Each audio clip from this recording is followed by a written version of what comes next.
Bom dia! Estou aqui então para o nosso devocional de hoje e hoje nós vamos ler Mateus 6 a partir do versículo de número 26. Diz assim: Vejam os passarinhos que voam pelo céu, eles não semeiam, não colhem, nem guardam comida em depósitos. No entanto, o Pai de vocês que está no céu dá de comer a eles. Será que vocês não valem muito mais do que os passarinhos? E nenhum de vocês pode incompridar a sua vida, por mais que se preocupe com isso. E por que vocês se preocupam com roupas? Vejam como crescem as flores do campo. Elas não trabalham, nem fazem roupas para si mesmas. Mas eu afirmo a vocês que nem mesmo Salomão, sendo tão rico, usava roupas tão bonitas como essas flores. É Deus quem veste a erva do campo, que dá hoje da flor e amanhã desaparece queimada no forno. Então é claro que Ele vestirá também vocês, que têm uma fé tão pequena. Portanto, não fiquem preocupados perguntando onde é que vamos arranjar comida, onde é que vamos arranjar bebida, ou onde é que vamos arranjar roupas, pois os pagãos é que estão sempre procurando estas coisas. O Pai de vocês que está no céu sabe o que vocês precisam de tudo isso. Portanto, ponham em primeiro lugar na sua vida o reino de Deus e aquilo que Deus quer, e Ele lhes dará todas essas coisas. Por isso, não fiquem preocupados com o dia de amanhã, pois o dia de amanhã trará suas próprias preocupações, para cada dia bastam as suas próprias dificuldades. Ou seja, o que Jesus ele estava ensinando para os seus discípulos aqui? Que cada dia ele deve ser vivido de uma vez, um de cada vez. Não, eu não posso estar vivendo aqui o hoje preocupado com o amanhã, porque o amanhã pertence a Deus. Nós temos que viver o hoje, a oportunidade que Deus nos deu, mais uma chance, aonde a sua misericórdia se renovou e nós estamos aqui, não fomos consumidos, aonde muitas pessoas perdem muito tempo nas suas vidas se preocupando com o que vão comer, com o que vão beber, com o que vão vestir. Você já parou para analisar, você que tem filho? Quando você vai colocar o teu filho para dormir, o teu filho não diz: pai, vai lá, mãe, vai lá no armário, tira uma foto, me mostra se tem comida lá dentro, se amanhã de manhã, quando eu levantar, eu vou ter o meu leite, eu vou ter o meu café, tira uma foto da geladeira, me mostra o que vai ter de almoço amanhã. A criança, ela não está preocupada com isso. Quando ela acorda, ela só diz: o meu leite, o meu café. Ela sabe que os pais irão prover para ela. Ela não precisa trabalhar, mas ela sabe que o pai e a mãe vão ter na mesa aquele alimento ali para suprir a fome dela. Então é assim que Deus quer fazer conosco. Deus ele quer cuidar de nós de tal forma que todas as nossas necessidades venham ser supridas por Ele. Só que nós precisamos confiar nele, esperar nele. Nós precisamos viver um dia de cada vez. Nós não podemos estar ansiosos por aquilo que vai vir amanhã, pelas dificuldades do próximo dia. Nós devemos viver um dia de cada vez. Quando Jesus diz ali: por acaso o Pai de vocês, você tem noção do que é isso? O Pai de vocês. Lembra daquele filho pródigo que eu falei aqui num devocional? Que quando o pai avistou aquele filho, ele saiu correndo. Ele abraçou aquele filho do jeito que ele estava. Aquele homem, ele vinha vindo, gente. Sabe-se lá da onde. Ele estava num lugar cuidando de porcos. Então, isso significa que ele havia perdido todo o dinheiro dele, toda a herança dele. Houve fome naquela terra onde ele estava. Aí ele foi cuidar de porcos. Ele não tinha mais amigos. Depois que ele perdeu o dinheiro, os amigos desapareceram. Ele estava numa terra distante, longe dos amigos verdadeiros, longe dos familiares, longe dos parentes, longe do pai, longe do irmão, longe da mãe. Ele estava longe de todos. Então, o que aconteceu? Eles mandaram ele cuidar de porcos. Ele tinha vontade de comer o que os porcos comiam e nem isso eles lhe davam. Você já parou para analisar nisso? Quando aquele homem, ele caiu em si, ele disse: lá na casa do meu pai, os trabalhadores do meu pai não têm falta de nada, eles não têm falta de pão, eles têm fartura, e eu aqui querendo comer as bolotas que esses porcos comem e nem isso me dão. O que aquele homem fez? Ele levantou dali, tomou uma atitude, ele tomou uma posição. Ele disse: eu vou lá e vou pedir perdão para o meu pai e vou dizer para ele: eu pequei contra o céu e contra ti, pai. Já não sou digno de ser chamado teu filho. Foi isso que ele decidiu naquele momento. Aquele jovem precisou quebrar aquele orgulho que ele tinha. Porque enquanto ele estava ali com o pai não estava bom.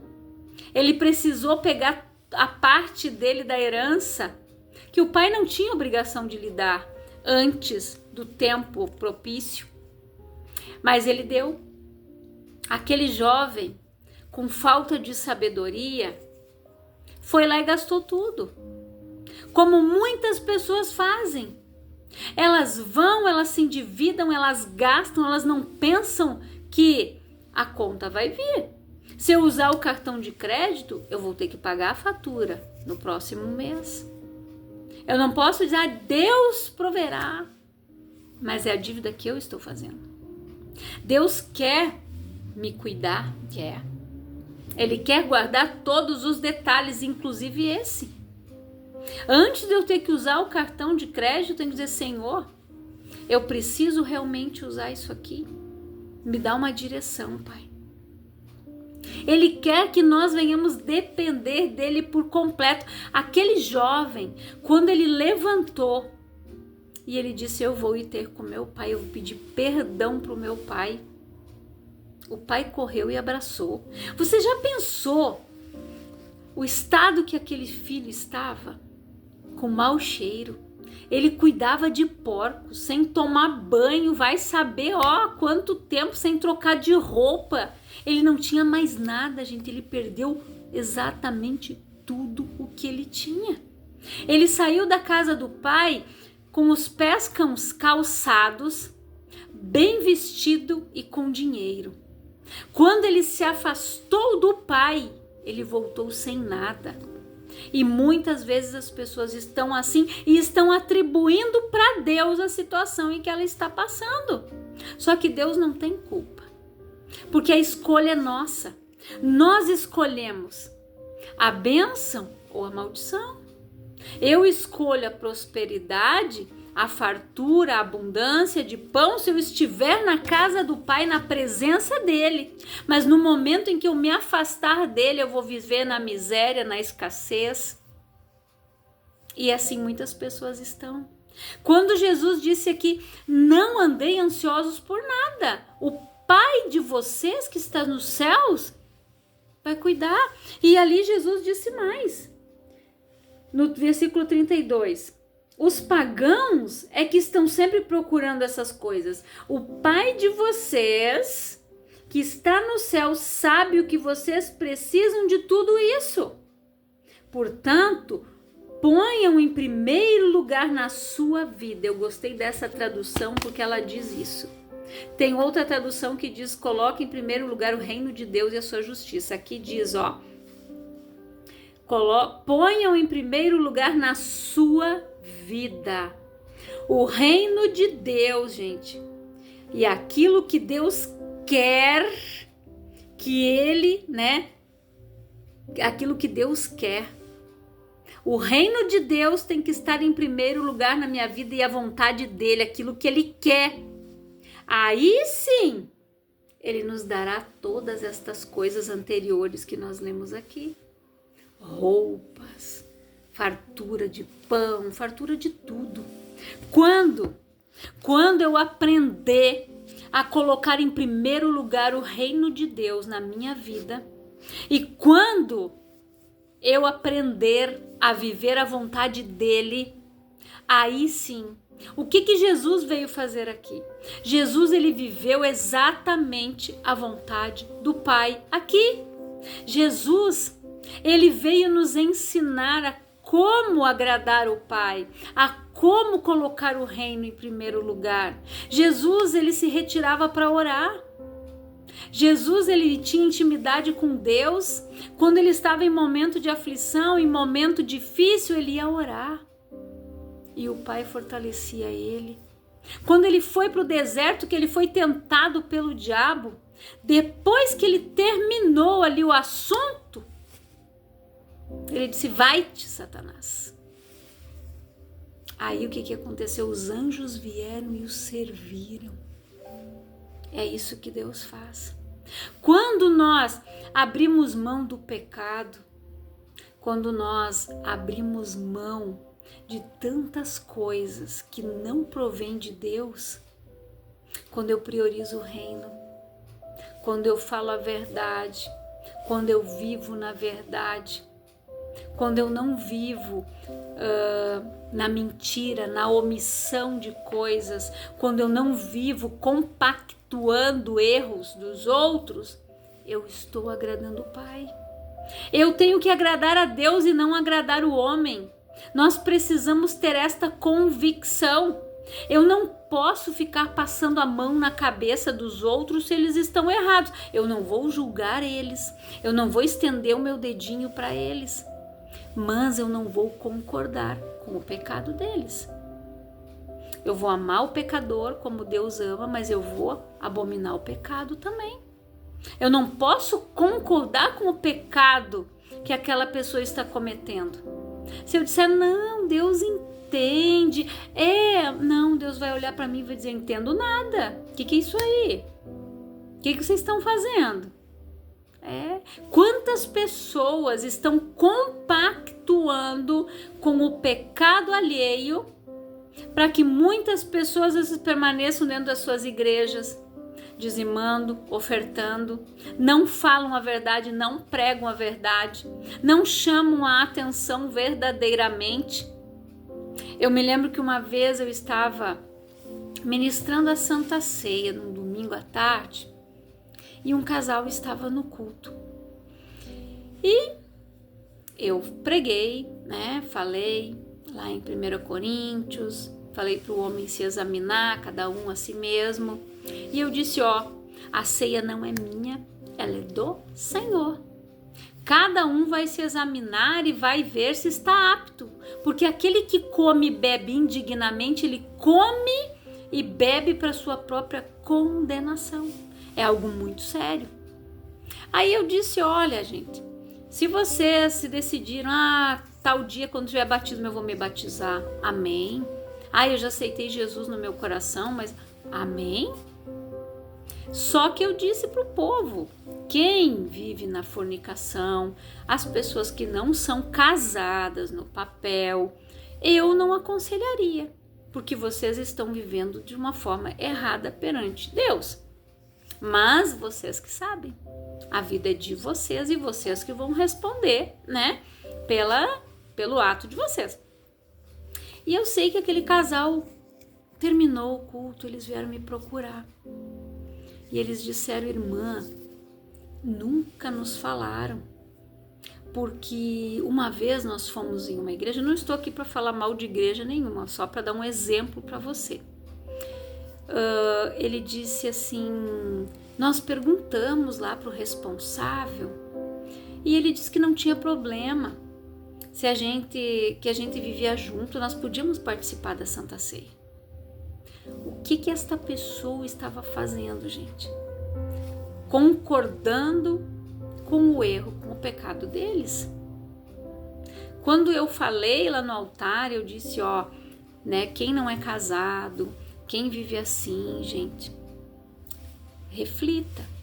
A decisão é de vocês. Eu não vou dizer vocês não tomem, vocês tomem. Mas quando eu falei aquilo, o temor de Deus tomou conta do coração deles. Eles não tomaram a ceia. Eles vieram me perguntar e eu disse, irmãos, vocês fizeram certo. Porque a palavra diz que aquele que come e bebe indignamente, como vocês estão na fornicação, vocês estão no pecado perante Deus, vocês não são casados no papel. Então, foi algo certo que vocês fizeram. E depois daquilo ali, eles tomaram a decisão de se casar realmente. Então, para vocês verem como a palavra diz que a verdade manifesta a justiça de Deus. Se eu tivesse dito, não, irmãos, capaz, pode sim, eu seria cobrada. Porque eu estaria compactuando que eles bebessem e comessem indignamente. Mas quando eu ensinei, eu expliquei, a decisão era deles, a escolha era deles. Se eles quisessem participar, eu não ia poder dizer, não, larga aí vocês dois, não. Não, eu não estou ali para julgar, mas eu ensinei o que era certo. E eles escolheram o que era certo. Então, gente, infelizmente, tem muitas pessoas que estão passando a mão por cima para ter as pessoas nas igrejas, para manter o povo ali, mas não estão ensinando verdadeiramente. E estas pessoas que não ensinam o povo a colocar o reino de Deus em primeiro lugar na sua vida e fazer a vontade de Deus corretamente, eles vão pagar o preço. Porque eles velam pelas nossas almas. Então, gente, o cargo, a função de um pastor, ela é muito séria. Ela não é brinquedo, não. Eles vão dar conta das nossas almas diante de Deus. Então, se eles estão ensinando certo e nós estamos fazendo errado, eu vou prestar conta. Ele não. Ele vai prestar conta diante de Deus se ele não me ensinou algo, se ele não instruiu o povo, se eu fui pedir uma orientação e ele me orientou segundo ele e não segundo o que está aqui. Então, é algo muito sério. Nós precisamos analisar, a palavra diz que nós devemos observar tudo e reter o que é bom. O que é bom? O que está aqui.